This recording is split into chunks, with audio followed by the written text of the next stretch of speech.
8 trade targets, 4 buy lows, 4 sell highs, all before week 4. We have some guys today that you need to make sure you get on your team, and some guys that you need to make sure that you get off of your team. And Ty, let's start for the people on YouTube that can already see with your first buy before week 4. Yeah, this is a guy you're not really, I don't think you're going to be able to buy low, but I'm just telling you to go buy in general. It's De'Von Achane. And literally the first thing that I have in my notes, pay up. Okay. Again, you're not, even if you can get 95 cents on the dollar, awesome. But if you're going to have to pay the full dollar value, do it. Okay. Obviously, this Dolphins offense isn't the same as it is when Tua's healthy. De'Von Achane last week in week 3 got his highest percentage of snaps, I believe, in his career, but I know for sure this year. No Mostert last week and this week. So when he comes back, we'll likely see that 74% snap share that Achane had in week 3 drop back down to somewhere between the 52 and 62% that he had in week 1 and week 2. But we know that he's lightning in a bottle, that he doesn't need 74% of snaps to make something happen. He can make something happen on 40% of snaps. And really, the time to pounce is now, right? When people are panicking about this Miami offense, knowing that down the road, long term, Achane will definitely return value. And the upcoming schedule for the Dolphins, and specifically for Achane, 8 of the next 12 opponents are top 14 in fantasy points allowed to the position. Again, I said it at the top, pay up. I'm going to end it the same way, pay up. Yeah, he's a guy you really don't even want playing 72% of snaps. You like it when he's between 50 and 60 because when he's on the field, no matter what, they get him the ball.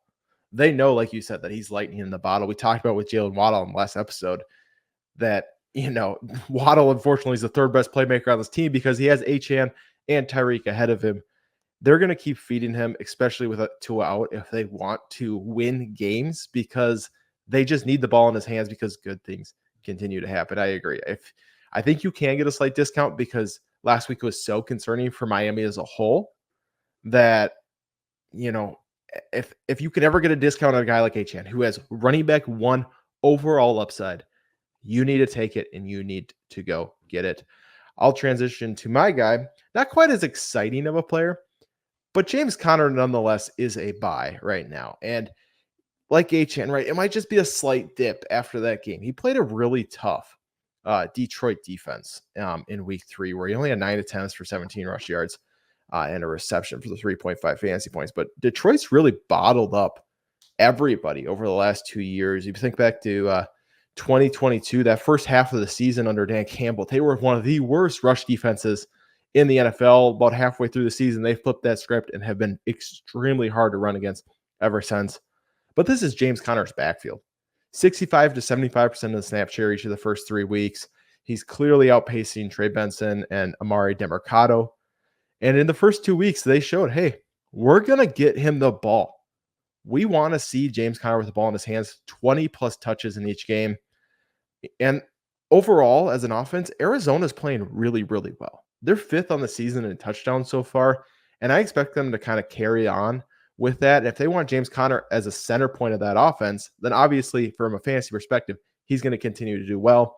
He gets Washington, San Francisco, Green Bay, the Chargers, Miami, and Chicago's next 5 games. Those are like middle of the pack run defenses right now. So I think he's got some pretty good upside over these next 5 weeks. Yeah, I mean, this offense is built on the run. It's built on James Conner establishing the run game and then taking the shots to Marvin Harrison Jr., finding Trey McBride over the middle. That is their offense. And I think a lot of people will also, they could take the step back to go, oh, look at Trey Benson, 3rd round rookie, James Conner, 29 years old. They're just going to phase out Conner, bring in Benson. There has been 0 signs of that. And if Benson has gotten on the field, it's been either just for a play or two to give Conner a breather, or it's because it is a blowout, which we saw in week 2, right? So James Conner is going to be a workhorse for the remainder of the season. And if anything were to change, it's because either the offensive line in front of him picked up some injuries, or there are other weapons that are, again, also potentially getting hurt as well. So I love James Conner as a buy as well. I think this feels like the right time to go get some of these workhorse or even lightning in a bottle kind of upside running backs. For sure. And, I think that's the thing right now is sometimes you can go buy on the boring players or go buy the guys who are lightning in a bottle. Both can help your team. Ty, let's see your number one pass catcher to buy before week 4. Who is it? Jaxon Smith-Njigba. I'm a big fan of JSN. He was a runner up in my flag plans for this year, but I didn't want to bring the Plath curse onto a year 2 wide receiver. But we've now have seen 2 weeks where JSN is now the wide receiver 3 in terms of production in the Seattle wide receiver room. Yes, his 16 target wide receiver 8 finish in week 2 will make it hard to justify, or make the argument that JSN is a buy low. This might just be another just buy, whatever the value is, just buy. Okay. Because I don't think it's going to get as low as it is right now after, again, 2 weeks of being the wide receiver 3 in that wide receiver room. His playing time is continuing to rise. And according to Nathan Yonke of Pro Football Focus, he played 47 of 50 snaps in 3 wide receiver sets and 9 of 13 in 12 personnel snaps, which led all wide receivers on the Seahawks. And this is all happening while Tyler Lockett is hypothetically getting healthier, right? So they want JSN on the field, and 85% of his routes are coming from the slot this year, right? Where he is the most effective, where we wanted him to be last year. We are getting it now this year. There's a ton of quick out and slant routes in his arsenal that he's just going to continue getting peppered with targets. And especially when you look at the upcoming schedule, 7 of the 11 opponents the rest of the season for Seattle are in the top half of the league in pressure rate, according to Sharp Football Analysis. So Seattle may need to get the ball out quick. That is JSN. That is going to go to JSN because he's in this short route or short parts of the field and stuff. So I think, again, not necessarily a buy low. I don't think people are going to, they're going to see the 16 targets and be like, man, do I really want to give that up? Let me just say it like this. We probably aren't going to see another 16 target game for JSN this year. But if he's going to give you 8, 9, 10 targets, 7, 8 catches a game, that's invaluable to buy at this point in the season. Yeah, he is almost like their Rashee Rice as Rashee is for the Chargers. I don't think he's going to see the same volume. Obviously, he doesn't have Patrick Mahomes. But as far as the routes he's running, the way he's being used in this offense, like you said, Ty, he's that quick hit, throw it quick, get it in his hands, get a first down when we need it kind of a guy. Whereas DK is really kind of getting back to that big shots down the field, which has worked these first couple of weeks for him. And then Tyler Lockett mixes in across all parts of the field. I want to play just a super fast, super quick name game with you. I'm just going to throw out a couple names and see if you'd rather take JSN or these guys. Let's start with Tank Dell. I would say JSN. I think you got to say JSN at this point. Terry McLaurin. This one's interesting because we saw on Monday Night Football that they actually aired the ball out, and that makes things pretty interesting for Terry. I probably still lean JSN, just probably the better offense the rest of the season, but it's closer now. For sure. George Pickens. JSN. And then let's get spicy, a little spicier. Jameson Williams. I probably still lean Jameson Williams, but I think there's a case to be made to go with JSN. I think they're very close. I think Jameson obviously has the higher upside week to week with the big playability, but I think JSN is going to be more consistent going forward. I agree with you on all those names. And before I get into mine, Lucas always yells at the 93%. I think it's time we just are kind to the 7%. If you haven't been following along, if you haven't followed along, you know what we're talking about. We're talking about the 7% of you who are subscribed to our content who do watch, because 93% of you watch our content but aren't subscribed. 7%, we love you guys. We are so thankful for your support. Ty, we may have to get on Lucas doing something very soon for the 7% of showing our gratitude back to the people. But you 93%, you could very easily join the 7% with, as Lucas says, just a little turn of the wrist down to that subscribe button. on the audio podcast. You can follow us over there. Leave us a nice little review. But yeah, the 7%. Let's make that 14% by the end of the week. That's what I want to see. Wow. Big goals over here. Big goals.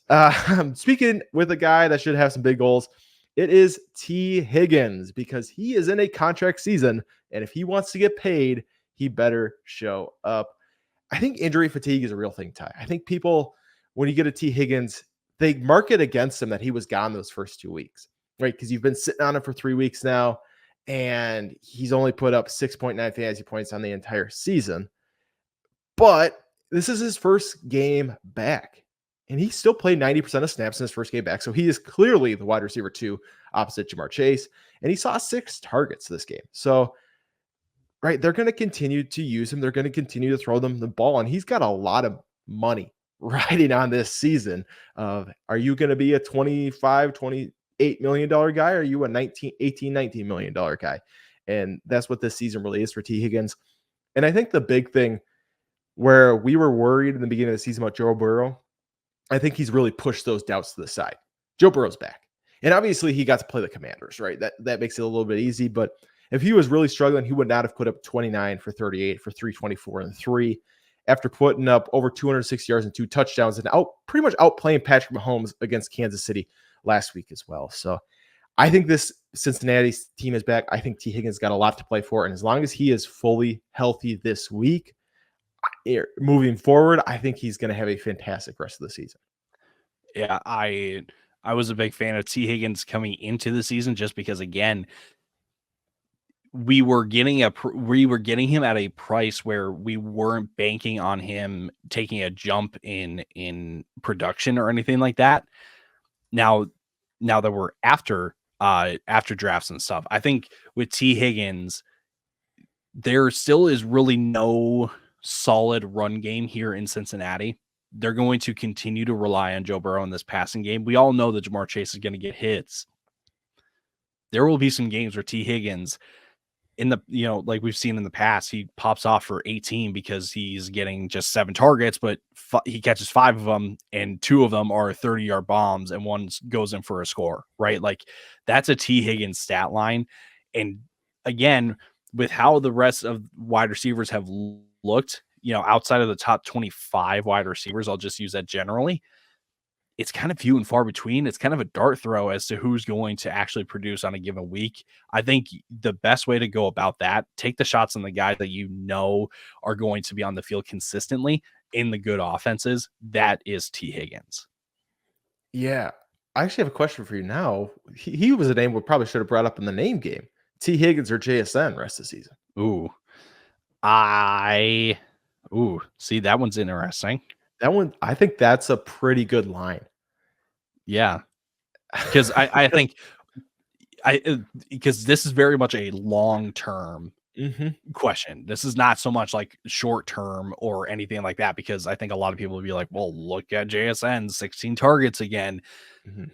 But I think I honestly, it's probably a coin flip for me. Like, I might say JSN right now. You could ask me the same question tomorrow, and I might say Tee Higgins. Yeah, I think they have very similar cases for upside. I think they have very similar cases for downside. Obviously, Tee Higgins might have a little more injury risk just coming back off of the hamstring. But in these offenses, right, they could both boom. They could both be top 15 options this season, or they could continue, what we saw a little bit from last year from both of them and finish right around that wide receiver 30 range. So 2 very interesting options. Ty, let's transition to our sells. I'm going to have you start with your first running back sell. Who do you got? Oh, it's your favorite running back. It is Chuba Hubbard, or as you like to call him, Chuba Hubbard. Chuba Hubbard. Look, career game for Chuba Hubbard in week 3, 21 carries, 114 yards, and 5 catches. This rotation is about to get way messy. Jonathan Brooks is eligible to return after week 4. Now, we don't know if he will be brought back immediately after week 4, but again, he is eligible to come off as soon as week 5. And Brooks will likely be eased back into action. So there could be a week or two where we still see Chuba Hubbard getting the majority of carries or being the snap leader in that backfield. But I don't think it's really a secret. I think a lot of people expect Jonathan Brooks to eventually overtake the 1A role in this Carolina offense. And again, I do want to go back to this week 3 career game that he had with 21 carries, 5 catches. That came at least in my opinion, that came more from the quarterback change from Bryce Young to the Red Rocket and the opponent as well in Vegas, who are allowing the second most fantasy points, the third most rushing yards to running backs this year. I think Chuba Hubbard took advantage of a very, very favorable game script against a very, very, very good opponent. And I think moving forward, we're not going to see anything like this. And this is just the time that you can sell and get something back for him before, again, people start talking about, well, when is Jonathan Brooks coming back? When is he going to eventually overtake him? Yeah, he's on a team that has not been good all season long, and they ran the ball 28 times this week. They're not going to run the ball 28 times, probably the rest of the season, because they're just not going to be in a situation where they can. And Hubbard, right, he started for them last year, and then the team went, we got a crazy amount of holes on this team, but you know what? Let's burn the 46th pick on another running back. That shows you exactly what they think of Hubbard, moving forward. They're like, let's get a guy with some real skill in here. I got a feeling it's going to be a pretty quick demise for Hubbard as far as fantasy value once Jonathan Brooks goes. So it's might as well get whatever value you can for him right now on what's going to easily, by far and away, be the best game he plays all season long. Well, before we get to my sell at the running back position, let's hear a word from our friends over at Underdog Fantasy.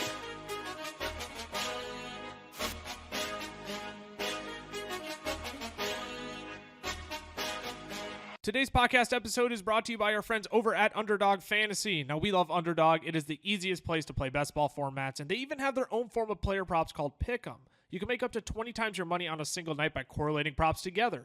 2 picks will triple your money, 3 will 6 times it, 4 will 10 times it, and 5 plays that all hit will multiply your entry by 20. You can even place insurance on your picks too, so if only 4 of your 5 props hit, you still get 10 times your entry. And if you use our code FELLAS when signing up, Underdog is going to double your first deposit up to $100.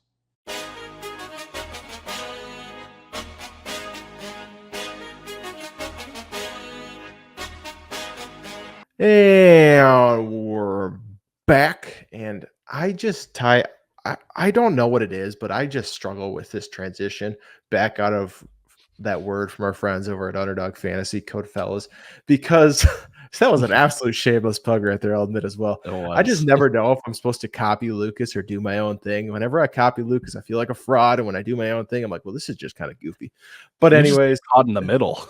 Yes, I know. I just gotta find my own little thing coming out of it. I might just start like just an absolute screech next time and just throw it on the audit mark. It's like, what's going on? Anyways, back to our regular scheduled content. My sell before week 4 is Devin Singletary, coming off 16 rush attempts in back-to-back weeks, a rushing touchdown in back-to-back weeks, and 16 plus points in back-to-back weeks. I understand he's playing in Dallas, who just got absolutely bulldozed on the ground by Derrick Henry and Lamar Jackson. But let's be honest, I don't think he's going to see 16 carries again for the rest of the season, because I don't think the Giants are going to be in a spot to run the ball 16 more times. I think he could have good success against Dallas, but at the same time, I think this Dallas offense is going to come out and look to put up points against New York, and I think that they're going to kind of be that little punching bag for teams the rest of the season. That's similar to how they were last year. In week 2, Singletary had 90 rushing yards. You want to know how bad this Giants rush game was last season? Saquon had 90 rushing yards in only 3 games. Saquon then goes to the Eagles. He's already had 90 rushing yards in the first 3 games of this season. I don't think that means Saquon was bad last year. I think that means this Giants rush offense was bad. Obviously, Daniel Jones missed a lot of time in his back, but let's be honest, he hasn't really looked like the savior of the New York Giants like people thought he was going to be when they gave him that ridiculous contract. I say all this just to point out, this is not a team that's going to run the ball well for the rest of the season. Singletary had 2 good weeks. Awesome. Whatever. Move on from him. You know, if somebody needs a depth piece at running back, right? Maybe it's the Christian McCaffrey manager. Maybe it's the Raheem Mostert manager, right? There's enough guys banged up right now where people need running backs. And I think Singletary is a perfect guy to move off of and go Singletary plus for a JSN, a Tee Higgins. I think he'd be the perfect guy. You pair him with another, you know, lower name wide receiver. You move him off to a team that needs running back depth to get one of those two guys. Yeah, I think Singletary could also be a nice little, package piece to go get a De'Von Achane. Obviously, you got to add more than just a low name wide receiver along with it, but like Singletary at least can give the Achane manager some production while Miami is kind of figuring things out. And I think you said this, and I'll probably phrase it a little differently. 18.8 fantasy points is not going to be the norm for Devin Singletary. What the norm is more than likely going to be is somewhere between what we saw in week 1, where he had 10 carries with 4 catches, and week 2, where he had 16 carries and only 1 catch. And there's really no telling. My best guess would be in closer games where they can't afford to run the ball, they will run the ball. But in games that they're going to be playing from behind a lot, his only upside or his only hope, I guess, to some sort of relevant production is then the receiving game. So it's not going to be pretty. This was by far the best that we're going to see. Maybe he has another game like this, but it's not going to be at a point in the season where, it won't happen towards the end of the season when it matters, is what I guess the point I'm trying to make as well. I think Singletary this is the week that you got to move off of a guy like him. Yeah, and I think you can point to, hey, look at Dallas has not been able to stop the run.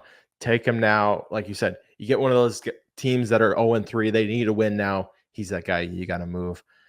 Ty, I think we're going to have some words now, though, about your sell at the wide receiver position. So I'll let you take it away, and then I'll destroy.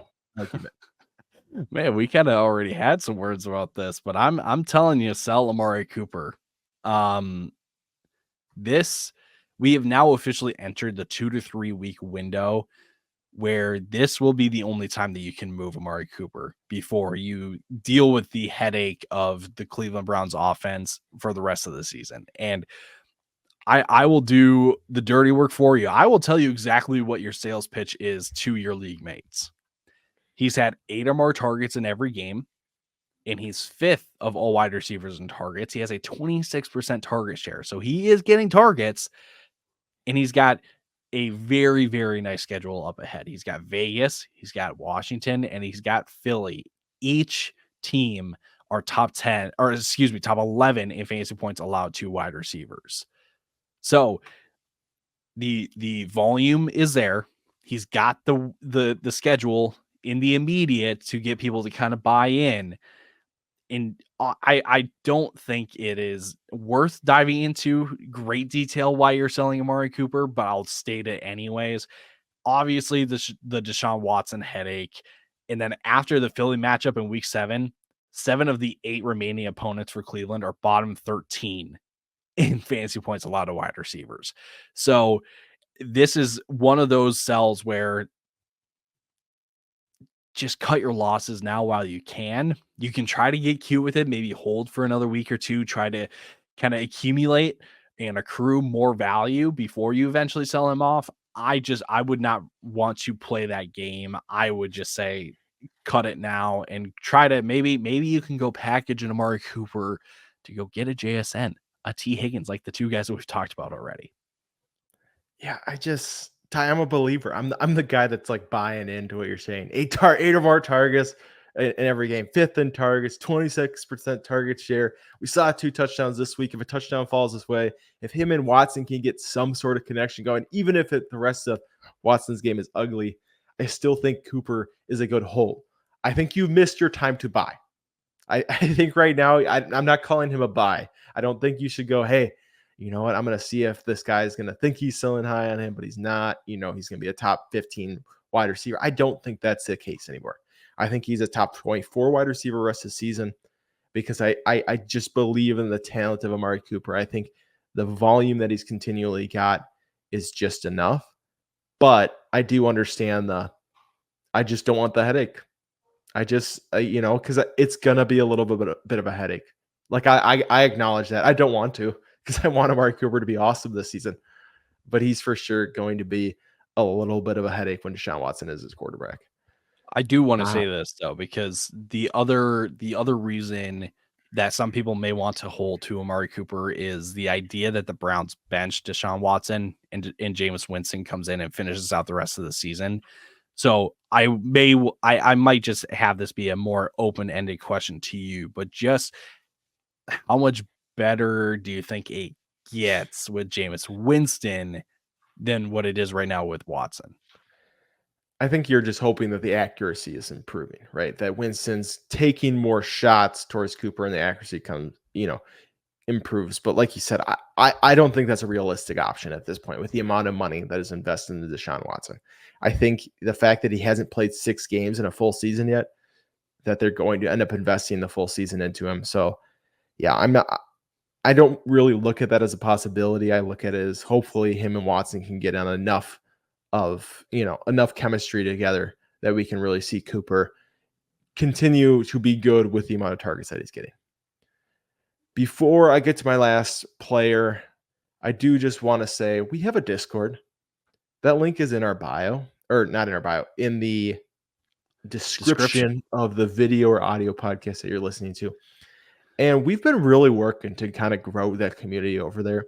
It's crazy to just watch people who are in it already just buzzing around, asking questions, talking with each other, venting, about their team's last game. Ty even ran an AMA and asked me anything over there the other day, and I was at it for quite a while answering your guys' questions. So I just want to put it out there. Just recommend that if you want to go win your league, if you want to find a group of people who really enjoy fantasy football, to join us over there. But without further ado, my final player and our last sell of this video is Zay Flowers. And I understand this wasn't the big week from him, right? We saw that with our last 3 guys. Huge week. But for me, with Zay Flowers, this was the holy crap, this could be the reality for most of the rest of the season. Because what we saw against Dallas is what Baltimore wants to do every single week. I'm not saying they're necessarily going to, but they ran the ball 45 times and only attempted 15 passes and put up 28 points. Right? They want to continue to run the ball.